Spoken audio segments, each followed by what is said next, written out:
आज की जय। श्री सद्गुरु महाराज की जय। श्री सद्गुरु महाराज की जय। ध्येयं सदा परिभवग्न मभीष्टदोहम्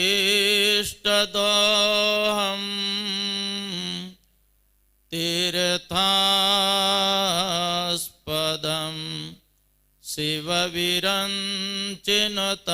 शरण्यं भृत्यार्तिहं प्रणतपाल भवाब्धिपोतं वन्दे महापुरुषते चरणारविन्दम् अखण्डानन्दबोधाय शिष्यसन्तापहारिणे सच्चिदानन्दरूपाय रामाय गुरवे नमः। पूज्यपाद गुरुजन, उपस्थित माता एवं भक्तिमती बहनों, मुद मंगलमय संत समाज, आइए हम लोग 2-4 बार भगवान नाम का संकीर्तन करें। जय जय राम, जय जय राम, जय जय राम कहो जय जय राम।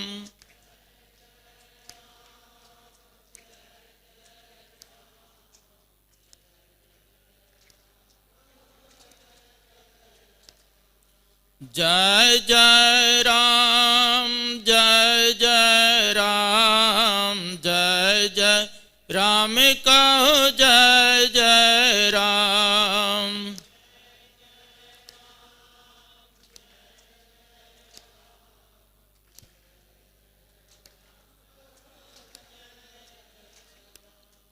जयति जयति जय राम, ओ राम राम।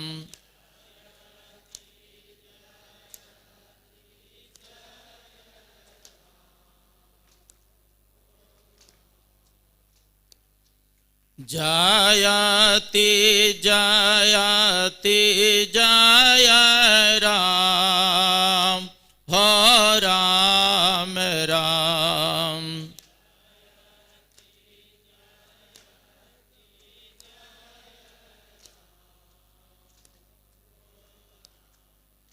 बोलिए प्रेम से श्री सद्गुरु महाराज की जय। वेद में आया है,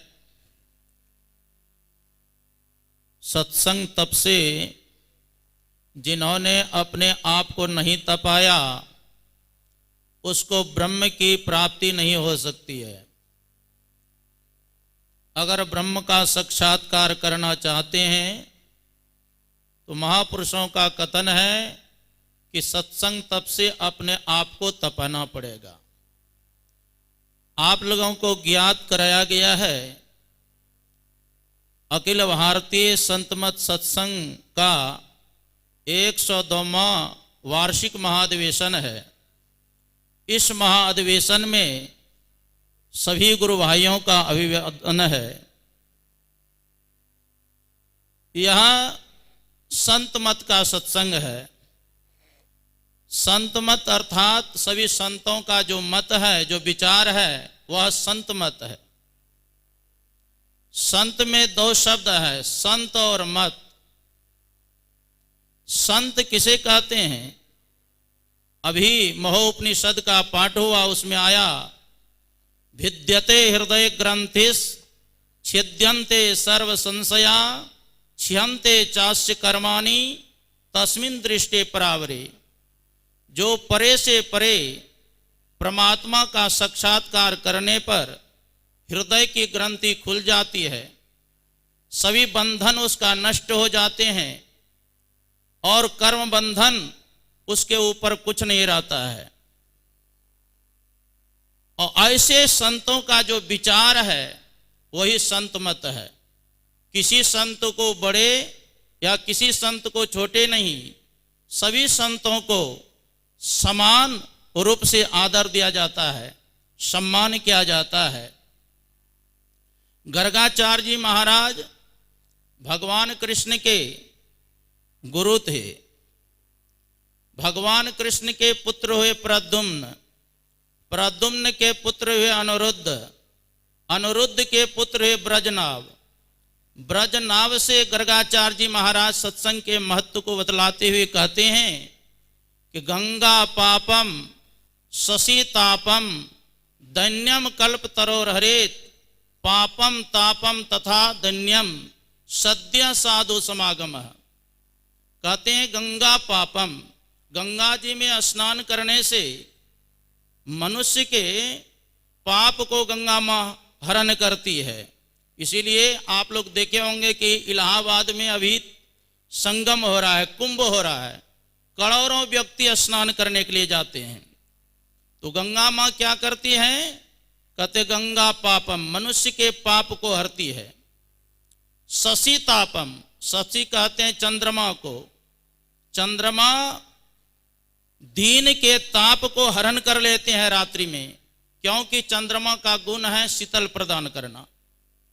तो कहते गंगा पापम शशि तापम दैन्यम कल्प तरोर हरेत, और कल्प वृक्ष जो है मनुष्य के दरिद्रता का हरण करते हैं।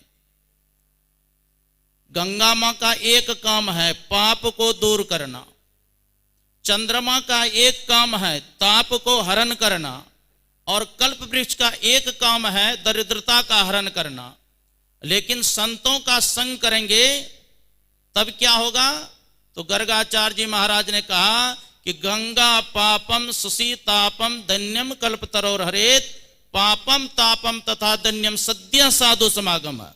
संतों के संग करेंगे तो तुम्हारा पाप ताप और दरिद्रता तीनों का हरण होगा। का कब? मरने के बाद? का नहीं, सद्य साधु समागम, तत्काल तुम्हारे पाप और ताप और दरिद्रता का हरण होगा।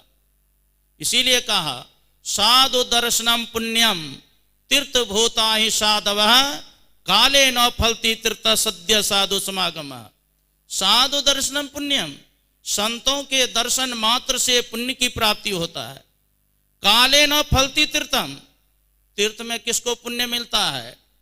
जो सदाचार का पालन करते हुए झूठ चोरी नशा हिंसा व्यभिचार जो पंच पापों से बचते हुए तीर्थ का सेवन करते हैं तो कलांतर में उसको पुण्य की प्राप्ति होती है। लेकिन संतों का संग करेंगे तो तत्काल तुमको पुण्य की प्राप्ति होगी। सामर्थ रामदास जी महाराज इसी प्रकार से सत्संग कर रहे थे। सामर्थ रामदास जी महाराज ने कहा कि त्रेता युग में श्री हनुमान जी जब श्री सीता जी की खोज में लंकापुरी गए थे तो उन्होंने अशोक वाटिका में उन्होंने सफेद फूल को देखा। उसी सत्संग के बीच में एक युवक बैठा हुआ था।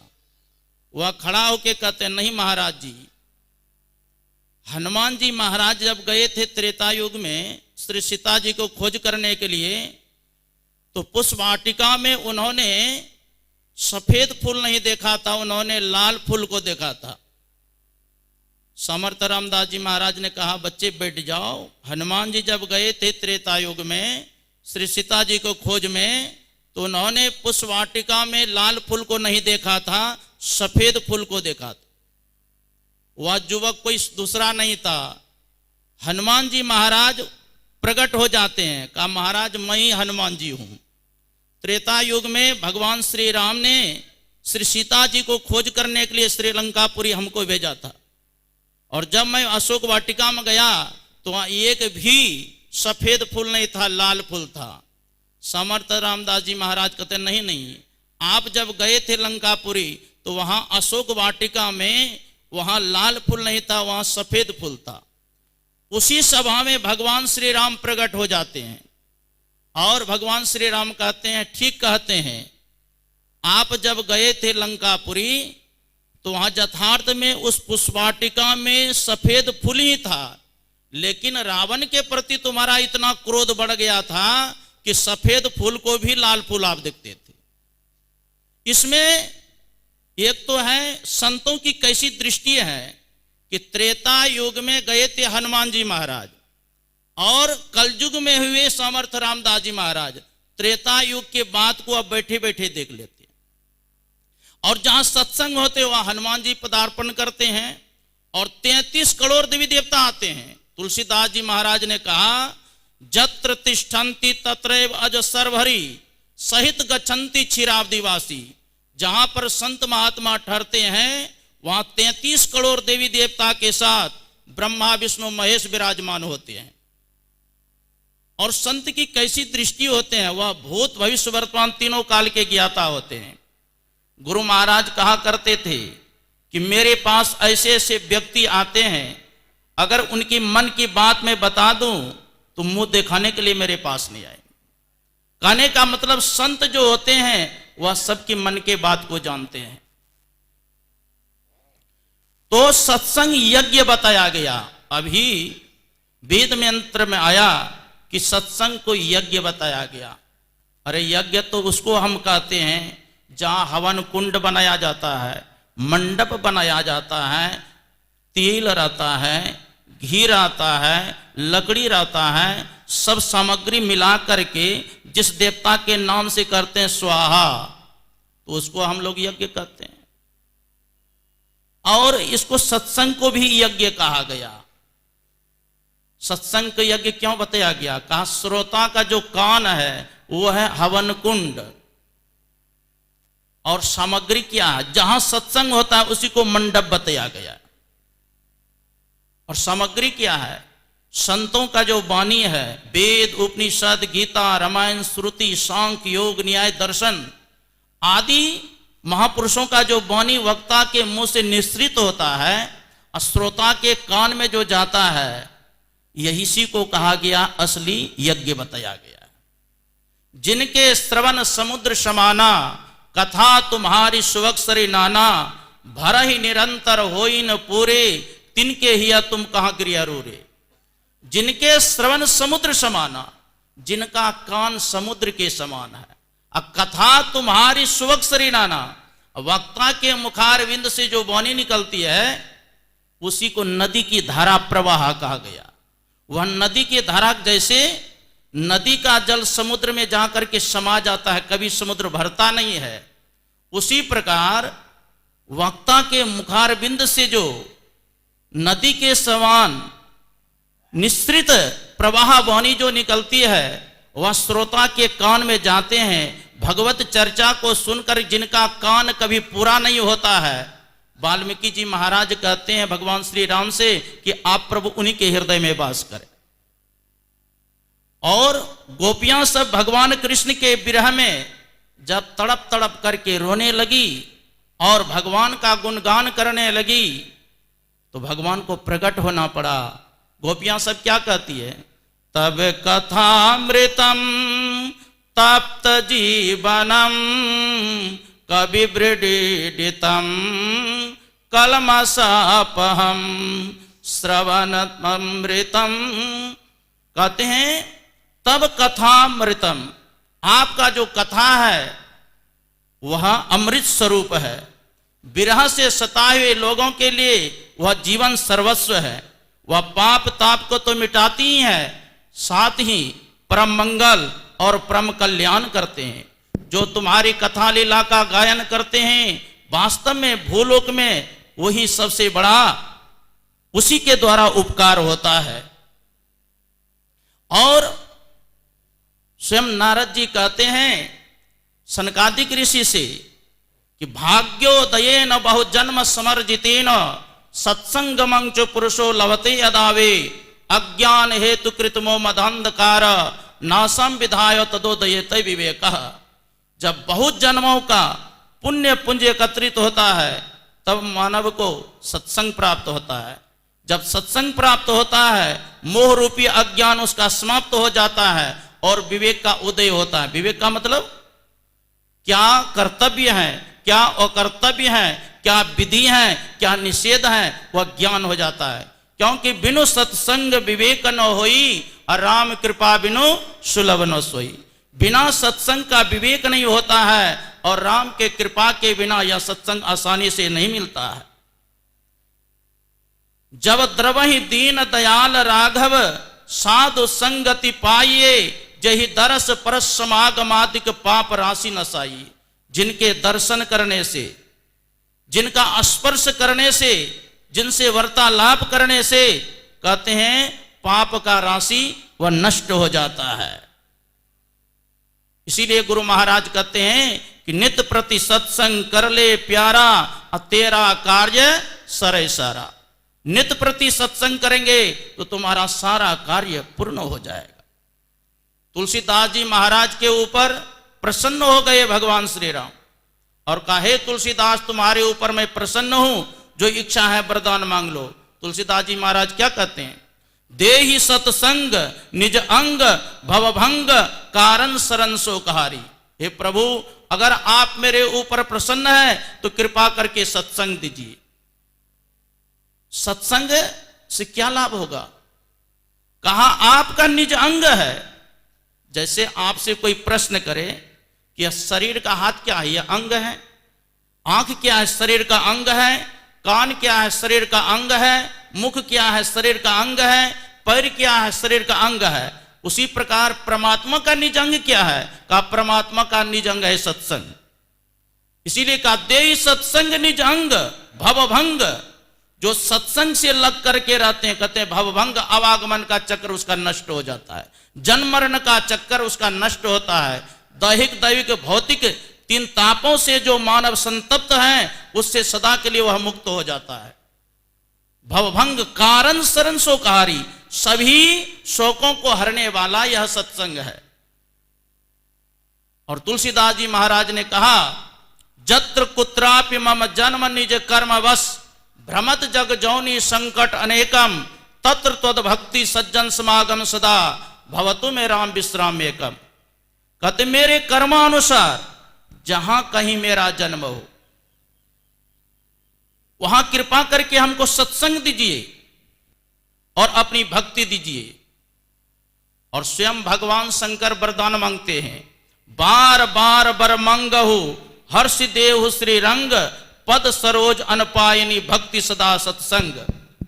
प्रभु मैं यही वरदान मांगता हूं कि आप अपना सत्संग दीजिए, भक्ति दीजिए। यही आप लोगों की सेवा में थोड़ा सा कहा। बोलिए प्रेम से श्री सद्गुरु महाराज की जय। भगवान महादेव की त्रिशूल पर बसा काशी नगरी, जो तीर्थों की भूमि है, वहां से पधारे स्वामी श्री नरेशानंद जी महाराज से अभी आप सत्संग महिमा का श्रवण कर रहे थे। इन्होंने कहा, संतों का समाज, संत तीर्थ रूपी वे जल हैं जो हमारे जन्मों के कलमश को धो डालते हैं।